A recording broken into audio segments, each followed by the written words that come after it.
نحمدہ ونصلی علی رسولہ الکریم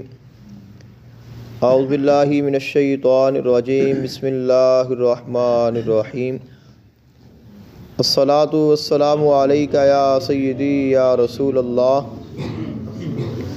وعلی آلک واصحابک واہل بیتک یا سیدی یا نور اللہ۔ محترم حاضرین، اللہ تعالیٰ نے قرآن مجید فرقان حمید میں ارشاد فرمایا وَلْتَكُن مِّنكُمْ أُمَّةٌ يَدْعُونَ إِلَى الْخَيْرِ وَيَأْمُرُونَ بِالْمَعْرُوفِ وَيَنْهَوْنَ عَنِ الْمُنكَرِ وَأُولَئِكَ هُمُ الْمُفْلِحُونَ۔ آج 6 رجب المرجب ہے اور آج یوم وصال ہے خواجہ معین الدین چشتی اجمیری رحمۃ اللہ علیہ۔ خلق کائنات نے قرآن مجید فرقان حمید میں ارشاد فرمایا تم میں سے ایک ایسی جماعت ہونی چاہیے جو لوگوں کو خیر کی طرف بلائے، یدعون الی الخیر، وہ دوسروں کو خیر بھلائی یعنی نیکی کی طرف بلائے، وَيَأْمُرُونَ بِالْمَعْرُوفِ، اور نیکی کا حکم دے، وَيَنْهَوْنَ عَنِ الْمُنكَرِ، اور گناہوں سے نافرمانیوں سے روکے۔ یہ جو جماعت ہے اور اس جماعت میں جو شامل لوگ ہیں، خلق کائنات نے فرمایا وَأُولَئِكَ هُمُ الْمُفْلِحُونَ، یہی وہ لوگ ہیں جو کامیاب ہونے والے ہیں۔ حضرت خواجہ معین الدین چشتی اجمیری رحمۃ اللہ علیہ، آپ کو سلطان الہند بھی کہا جاتا ہے اور آپ کا ایک لقب خواجہ غریب نواز بھی ہے۔ برصغیر پاک ہند میں جو عظیم صوفی بزرگ ہے ان میں سے ایک آپ ہیں۔ آپ کی جو ولادت باسعادت ہے وہ 1141 عیسوی میں ایران کے شہر سیستان، جو کہ اس وقت خراسان کے قریب سنجر کہلاتا ہے، اس میں ہوئی۔ آپ کا پورا نام معین الدین حسن چشتی سنجری رحمۃ اللہ علیہ ہے، اور آپ کا جو شجرہ نسب ہے وہ حسنی اور حسینی سادات سے ملتا ہے، یعنی آپ سید ہیں اور حسنی بھی ہیں اور حسینی بھی ہیں۔ مولا کائنات سیدنا علی المرتضیٰ کرم اللہ وجہ الکریم آپ کی اولاد سے ہیں۔ آپ کے والد محترم کا نام سید غیاث الدین اور والدہ کا نام مہنور تھا۔ آپ کی ابتدائی زندگی تو اپنے والدین کے ساتھ ہی گزری۔ جس وقت عمر آپ کی 15 سال ہوئی تو آپ کے والدین کا یکے بعد دیگرے انتقال ہو گیا۔ والد صاحب کا بھی وصال ہو گیا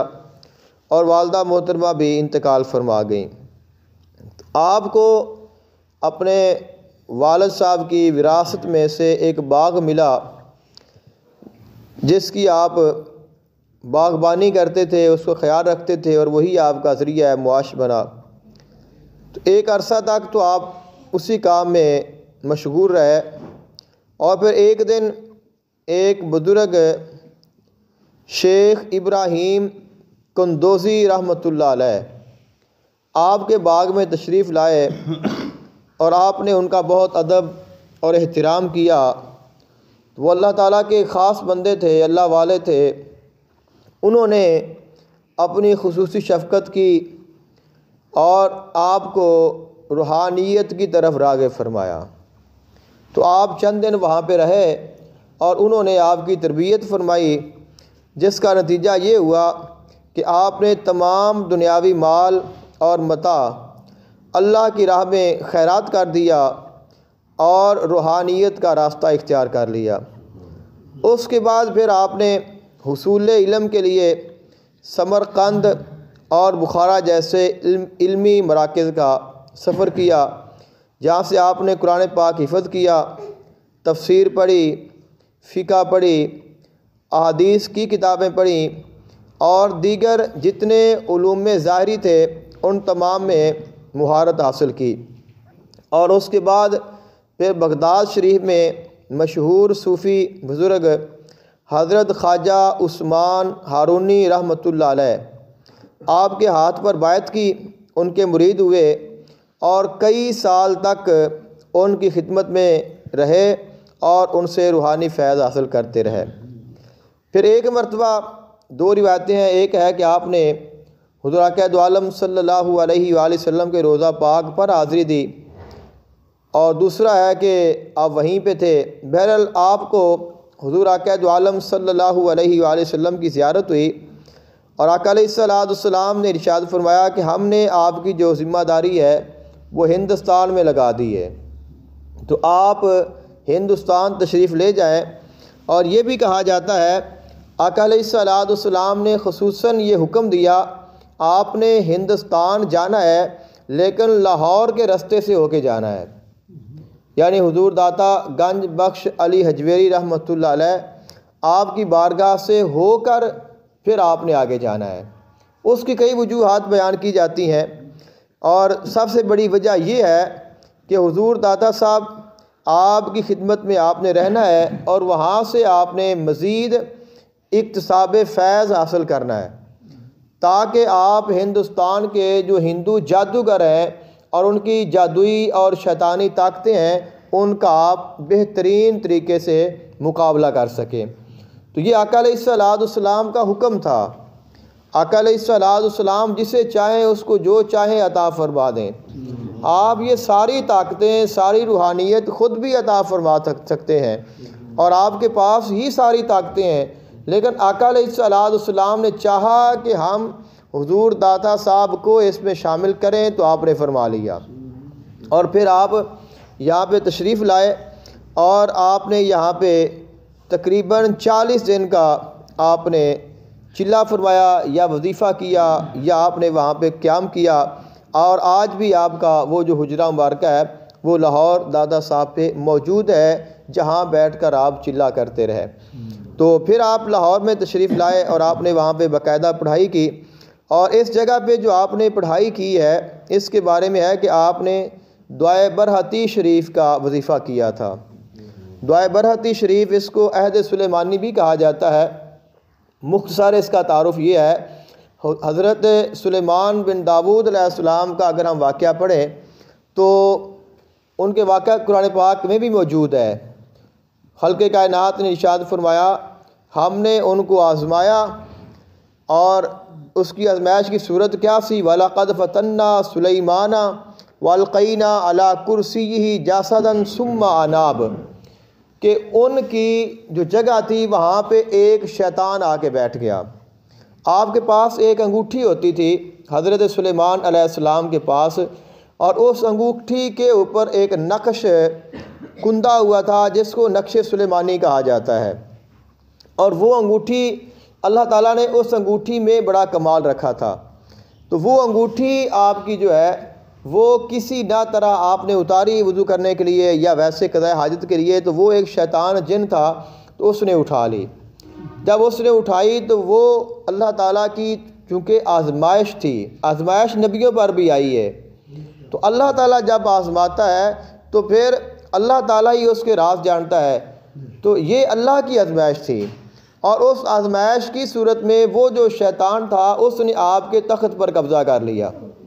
تو حضرت سلیمان علیہ السلام چند دن تک ادھر ادھر رہے کیونکہ وہ چاہتا تھا کہ میں ان کو نعوذ باللہ منہا شہید کر دوں۔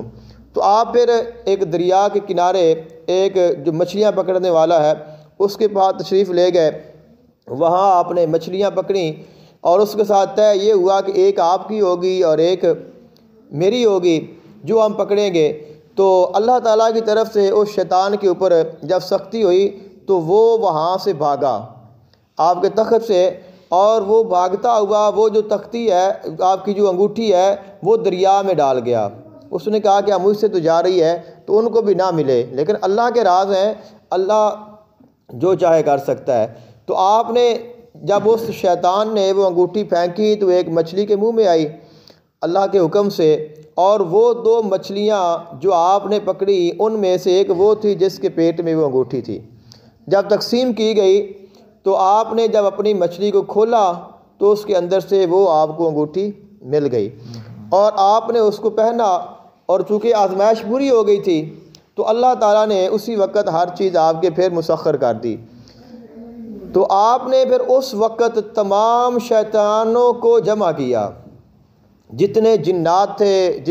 جتنے بھی شیطانی طاقتیں تھیں ہر قسم کے، ان تمام کو آپ نے اکٹھا کیا، اور ان سے آپ نے ایک عہد لیا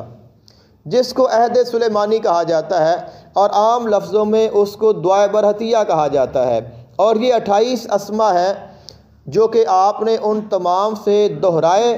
اور یہی وجہ ہے کہ آج کوئی بھی بندہ اگر کوئی جادو جنات کا کام کرتا ہے، کسی کا علاج معالجہ کرتا ہے، تو اس سے سلیمان علیہ السلام کی قسم لی جاتی ہے، چاہے وہ جن، چاہے وہ کسی بھی مذہب کا کیوں نہ ہو، اس سے سلیمان علیہ السلام کی قسم لی جائے تو پھر وہ اپنی قسم کو توڑتا نہیں، کیونکہ انہوں نے حضرت سلیمان علیہ السلام سے یہ عہد کیا ہوا ہے، اور اس عہد کی یہ برکت ہے، اور یہ اسماء اللہ نے آپ پر نازل فرمائے تھے کہ آپ ان سے یہ اسماء، یہ کلمات کہلوائیں، تو جو اس کی مخالفت کرتا ہے وہ جل جاتا ہے۔ ان اسماء میں اتنی طاقت ہے۔ تو آپ نے خواجہ معین الدین چشتی اجمیری رحمۃ اللہ علیہ، آپ نے مختصر میں کر دیتا ہوں، آپ نے پھر یہاں آ کے ان اسماء کا آپ نے وظیفہ کیا، اور پھر آپ ہندوستان تشریف لے گئے، اور ہندوستان میں بڑے بڑے جادوگر تھے، وہاں پہ بڑے بڑے جادوگروں کے ساتھ آپ کا مقابلہ ہوا، آپ کے واقعات آپ سنتے رہتے ہوں گے۔ تو بالآخر یہ ہے کہ آپ نے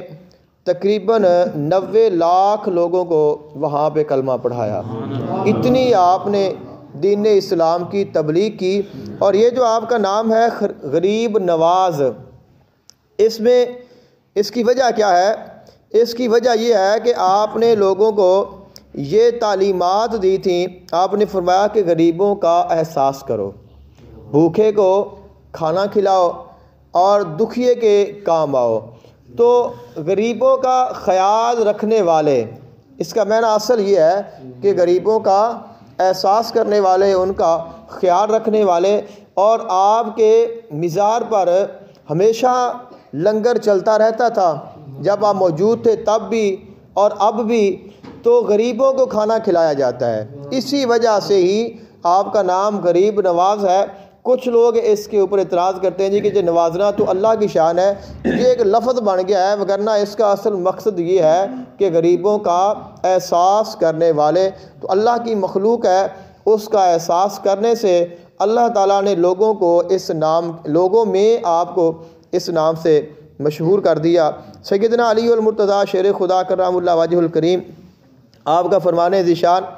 آپ علیہ السلام نے ارشاد فرمایا، مجھے تعجب ہے اس شخص پر جو اذیت، تکلیف یا بیماری کی وجہ سے تو کھانے سے پرہیز کرتا ہے، بیماری آ جائے، کوئی بھی تکلیف ہو جائے اور اس کو روکا جائے کہ آپ نے یہ نہیں کھانا، یہ نہیں کھانا، یہ نہیں کھانا، تو جو کہتے جائیں وہ ہر چیز چھوڑتا جاتا ہے۔ تو فرمایا مجھے ایسے انسان پر تعجب ہے جو اذیت، تکلیف اور بیماری کی وجہ سے تو کھانے سے پرہیز کرتا ہے، کھانا چھوڑ بھی دیتا ہے، لیکن وہی انسان گناہوں کے عذاب کی، اذیت کی وجہ سے نہ پرہیز کرتا ہے، نہ حرام کو چھوڑتا ہے۔ دعا ہے اللہ تعالیٰ عمل کی توفیق عطا فرمائے۔ افضل ذکر لا